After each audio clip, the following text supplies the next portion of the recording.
Salut les amis, j'espère que vous allez bien. Aujourd'hui, je vais vous parler des fausses couches.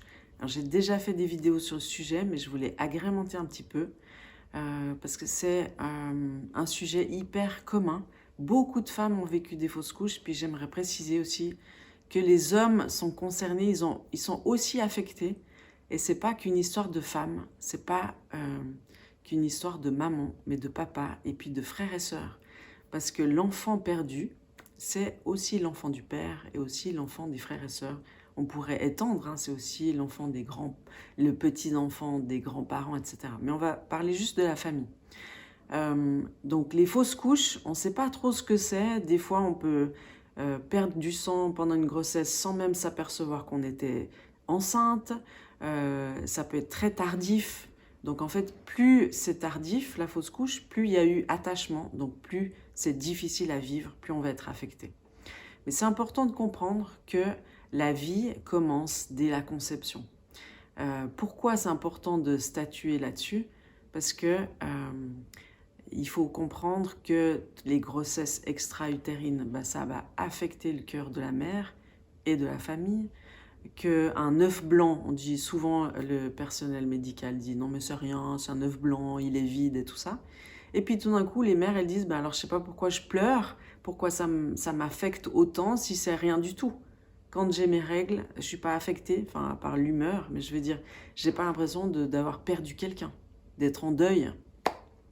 Donc c'est pour ça que c'est important d'expliquer en fait qu'un œuf blanc ou un œuf clair, souvent on dit ça, c'est un embryon qui ne s'est pas développé. C'est-à-dire que la poche s'est développée, mais pas l'embryon.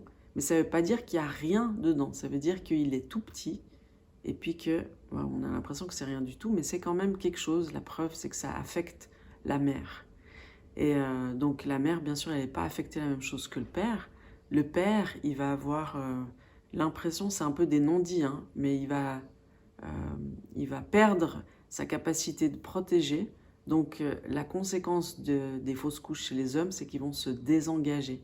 C'est comme une espèce de déception, genre j'ai pas pu protéger, donc je me désengage, où j'ai l'impression que je suis incapable d'accomplir mon rôle. Donc c'est ça, le désengagement des hommes, il est aussi dû à toutes ces pertes de grossesse qui n'ont jamais été traitées, qu'elles soient volontaires ou non d'ailleurs. Et puis, chez la maman, ça va être cette incapacité à être mère, genre j'arrive pas à être mère, j'arrive pas à garder un enfant dans mon ventre. C'est toute cette espèce d'incapacité, ça va se retourner contre son estime d'elle-même. Ça va se retourner aussi sur le rapport qu'elle a avec son corps, donc c'est vachement important, très important.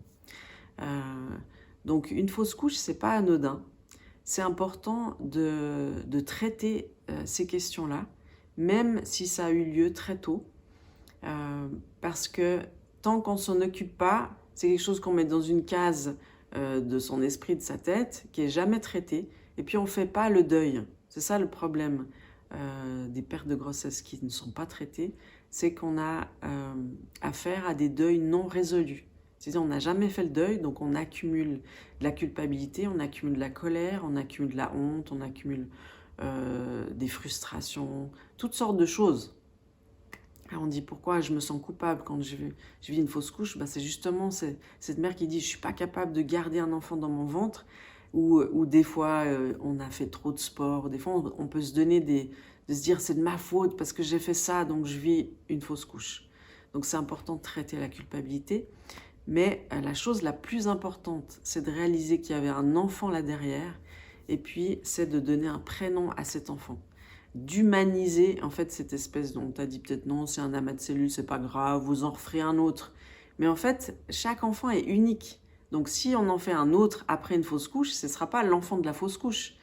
Parce que si c'est un enfant de remplacement, l'enfant vivant, il aura l'impression de jamais vivre pour lui-même, et de vivre la vie de celui qui est plus là.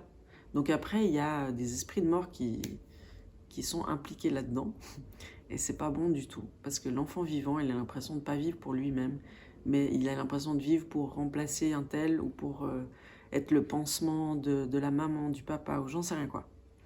Donc chaque enfant est unique, et tous ces enfants perdus, il faut faire le deuil. il faut les honorer, c'est-à-dire reconnaître qu'ils ont une vie, que c'était des trésors du ciel, leur donner un prénom. On peut faire symboliquement libérer un ballon avec le prénom, planter un arbre, lancer une bouteille à la mer avec une petite lettre qu'on aurait écrite à cet enfant. Il y a plein de choses à faire symboliques, parce que le problème avec les fausses couches, c'est qu'on n'a pas un corps à enterrer pour pouvoir symboliquement faire le deuil. Des fois, on a pu voir ou pas le corps de l'enfant. C'est bien si c'est le cas. Des fois, demander au personnel médical, ou des fois, il est assez bienveillant pour être attentif à ces choses-là. Et puis voilà.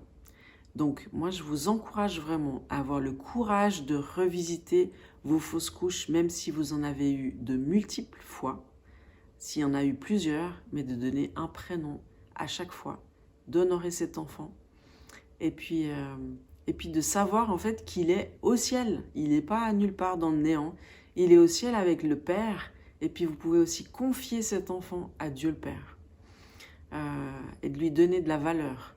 Parce que les enfants au ciel, je vous dis juste, j'ai plein de témoignages que je pourrais vous raconter, mais les enfants au ciel, quand on leur donne un prénom, eh ben, ils font la fête. Il y a une fête quand les parents sur terre reconnaissent les enfants au ciel. Puis si les parents ne le reconnaissent pas, moi des fois j'ai fait ça avec des frères et sœurs qui savent qu'il y a eu une fausse couche dans la famille, et puis quand eux peuvent honorer l'enfant, il y a aussi une joie dans le ciel. Donc ça peut être les grands-parents, le père, la mère, les frères et sœurs qui le font. Si vous pouvez le faire, faites-le, parce qu'il y a de la guérison à recevoir, et puis prenez le temps de pleurer cet enfant. C'est ça, faire le deuil. Accordez-vous quelques jours de tristesse où vous allez le pleurer pour pouvoir revivre à nouveau après. C'est ça, de faire le deuil, c'est sain, parce que ça vous permet de revivre à nouveau et pas de rester dans une espèce de stand-by, de no man's land, de colère non expliquée, des choses. Il faut pointer les choses et les mettre en lumière pour pouvoir les résoudre. Donc voilà, ça c'est le mot d'encouragement du jour. En tout cas, moi j'aimerais célébrer tous ces enfants. Même si vous les avez plus avec vous aujourd'hui, j'aimerais les célébrer au ciel, parce que c'est vos trésors qui vous ont été confiés un petit moment comme ça. Alors soyez bénis, à tout bientôt. Ciao, ciao.